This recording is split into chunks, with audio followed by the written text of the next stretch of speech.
20 years, 4 presidents, over 2,000 military deaths, tens of thousands of civilians killed, trillions of dollars spent. America's longest war in Afghanistan has finally come to an end, with its last military jet lifting off from Kabul at 11:59 p.m. local time. America tried to display its heroism with a massive airlift effort, but the exit was nothing more than chaotic and humiliating. Thousands were left behind, hundreds of American citizens and thousands of Afghans. All of them were entitled to protection from the United States, and an entire country has been left to their fates under the Taliban rule. For all of them, the forever war is far from over. Victory has been declared by the Taliban. They had a midnight celebration with gunfire and bullets, their way of celebrating what they call the end of Western occupation. The Taliban claimed victory over America. The American-controlled Kabul airport is now theirs to claim. They began with a tour of the Kabul tarmac, going through the parting gifts left by the US. An American hangar filled with aircraft, Humvees, weapons, walkie-talkies. The tarmac has become a new playing field of sorts. The Taliban roaming around on airport buggies spread across the deserted Kabul airport with soda cans and trash lying around. These images serve as a reminder of 20 years of American presence and the hasty evacuation that followed. The Taliban now have full control, not just of the runway, but the entire airport. Planes, vehicles, terminals, buildings, equipment, communication lines, the radio towers, everything. The American authorities have assured most of the equipment and war machines left behind are damaged, but are they irreparable? No answers there. In fact, the list of failures is long. Let's now talk about the cost of the war. 20 years of war, trillions spent, over $2 trillion to be exact. It started with a State Department war budget of $60 billion. It went on to accommodate contingency operations of over $1,000 billion. Later, the war-related budget increased by over $430 billion, with a borrowing interest amounting to $530 billion. And the budget for the American army stationed in Afghanistan was $230 billion, all in the name of the war against terror. On to the casualties of the war.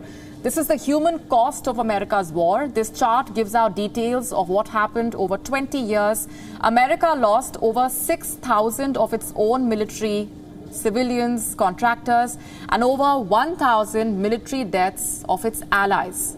Afghanistan and Pakistan lost a combined of nearly 78,000 of its army and police personnel, and more than 71,000 of their civilians were killed. 136 journalists and over 500 aid workers lost their lives. How many terrorists were killed? A little over 84,000, nearly half of what they lost. The war in Afghanistan is much more than a failed intervention. This military hegemony has brought more defeats than victories, undermining democratic values at home and abroad. It is stark evidence of its counterproductive global military dominance, missteps, miscalculations. The only president facing the judgment of history is Joe Biden. So thank you again, and God bless you, and may God protect our diplomats and all those around you. Thank you. Joining us on the broadcast this minute is our correspondent in Kabul, Anas Malik, who has been tracking all those developments. Anas, give our viewers a better sense of what things are looking like on the ground and specifically at the Kabul airport after the US troop withdrawal was completed. Well, on the ground, last night, Kabul erupted in joy. Around 1 a.m., around 1:10 a.m., we saw that there was heavy gunfire all across Kabul, and that lasted for about 30 minutes. Just after 10 minutes into that gunfire, we saw the first flash coming in from Reuters, quoting its sources, that the last of the American troops had left the country.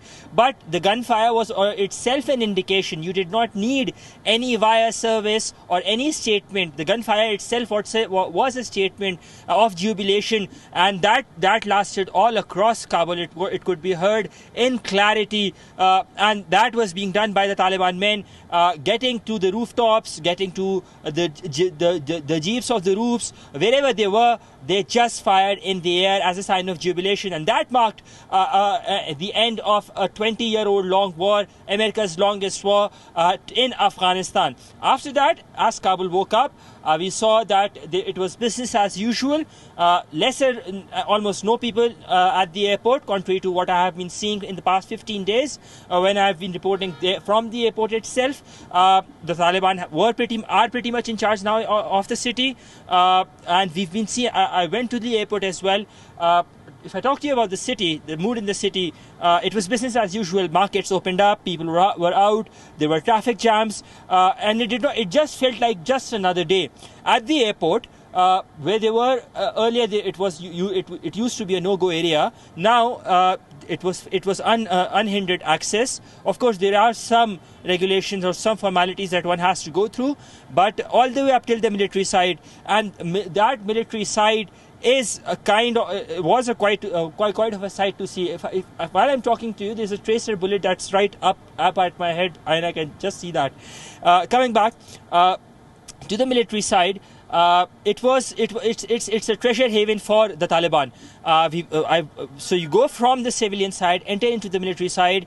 You see Humvees lined up, vehicles lined up, helicopters, planes, meal ready to eat packs, bottles, thousands and thousands of liters of bottled water, meal ready to eat packs, and then coffee machines, ammunition, guns that have been destroyed, and some guns that have not been destroyed, helicopters that have been destroyed, that have been made dysfunctional, if not destroyed, to the point where they cannot be repaired. And then you see this influx of Taliban fighters, or what they call themselves as mujahideens, flocking in at the military side, trying to pose for pictures, selfies. The newfound love that I saw today was for bicycles. You'd see Taliban usually out on the roads on a 4x4, but today we'd be seeing, I saw Taliban, the men, or as they say, mujahideen from the Taliban, riding bicycles within the premises of the airport, of the military side, the same military side that was 24 hours back in the control of the US.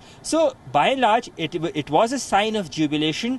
The Taliban are now in control, in power, and absolutely in power of Afghanistan, regardless of whatever the apprehensions would be. The last of the US soldiers has left. They are now formally in that mode of consultations. As we speak, Mullah Abdul Ghani brother, the deputy Amir of the Afghan Taliban, is on his way back from Kandahar to Kabul after completing a 3-day round of consultations with Taliban's Amir Hebatullah Akhundzada, and we'd expect the government formation to be done in the next 5 to 6 days or so. Molly? Right, I'll just come to you specifically about the government formation there. Anas, stay with me. Also joining us is Susan Tehrani from New York. After 20 years, the US troops have left Afghanistan. How has the American press reacted to the withdrawal completion, which of course was anticipated but increasingly attracted criticism?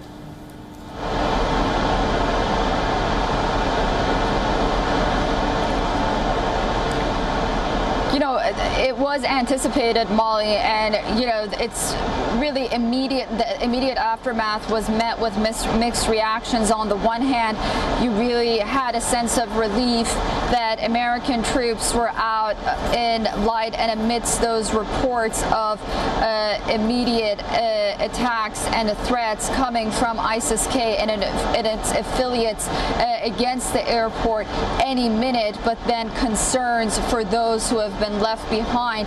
But also, the headlines today, one after the other, read that the United States, quote unquote, ended its 20-year war against Afghanistan. But what what's next. Is it going to be a breeding ground for terrorists moving forward? And what is the security vacuum going to look like? What is this over-the-horizon surveillance that the Biden administration is speaking of? And is there threats moving forward to America's homeland as we move closer and closer to September 11th? So a lot of questions still remain, and those questions are still being asked in the press. But another pressing issue is about those Americans who are still in Afghanistan, the ones that want to get out and which can't. And this administration insisting that they want to have some kind of diplomatic path forward to a group that's still designated as a terrorist on the State Department's list. Right. Susan, what can one expect from Joe Biden in his address, given the fact that many are arguing that the war is not over yet?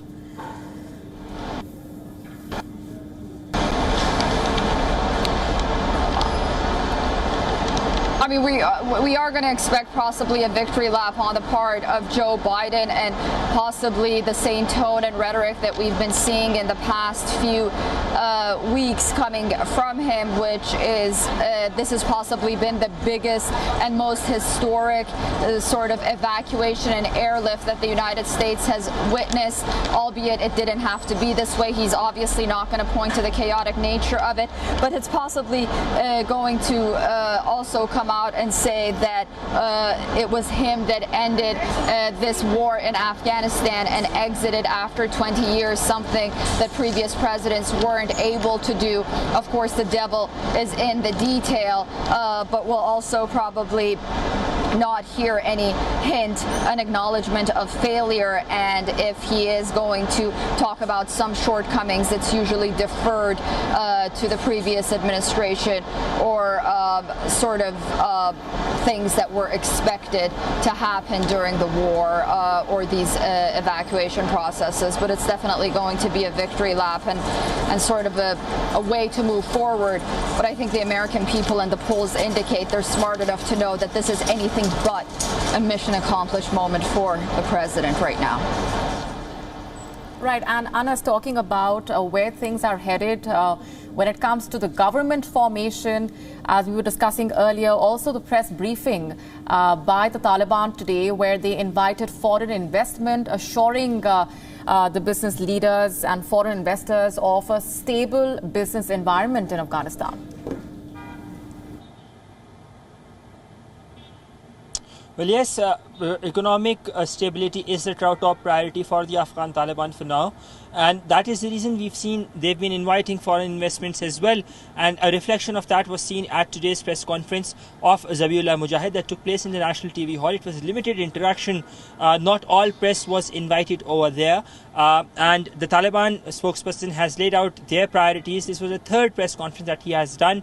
The first being that on the 17th of August, then last being last Tuesday, second being last Tuesday, and now another Tuesday, another press conference that was on the 31st of August by Zabiullah Mujahid, the spokesperson of the Taliban. Their emphasis has been on investments. Their emphasis has been to seek international legitimacy by all means, because they know that the international community is judging them by their actions and not by their words, and that going by their actions, it would take a lot of time. The onus is on them, and they have to really prove that they have really changed. This Taliban 2.0, as it's being talked about, they have really changed.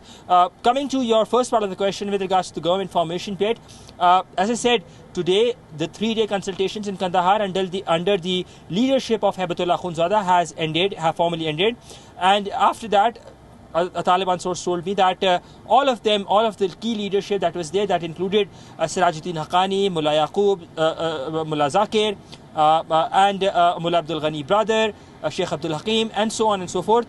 They all of them together went to the grave of Mullah Umar, the founder of the Afghan Taliban, and paid their respects to him. After that, as we speak, Mullah Abdul Ghani brother, the deputy emir of the Afghan Taliban, is currently en route from Kandahar to Kabul. It is unclear how is he en route. If he's taking the road, it takes usually about 7 to 8 hours. If he's taking the air or the flight, because commercial flights are currently closed. We saw him coming in a special plane of the Qatari Amiri Air Force from Doha to Kandahar, and so if he's taking the flight, it takes roughly 45 minutes. We're expecting the government formation to be done in the next 3 to 4 days, at top 5 to 6 days. This is what the Taliban sources have been telling us. It would, in all likelihood, be an Iranian model with that of Shura, and as we speak, there was just some shots fired. Unclear that was what was the reason. So it would, in all likelihood, it would be an Iranian model or a replication of the Iranian model. This is what we have learned, but it is still unclear whether a Prime Minister of Afghanistan would be there or a President of Afghanistan would be there. And if at all, if there is a Prime Minister, then who is the name? Because sources tell us that the decision to appoint a Foreign Minister, a Defense Minister and an Interior Minister has been done in these 3-day consultations that took place in Kandahar. Molly? All right, leaving it there for the moment. Anas Malik in Kabul and Susan Tehrani in New York. Thanks very much for joining us with those details.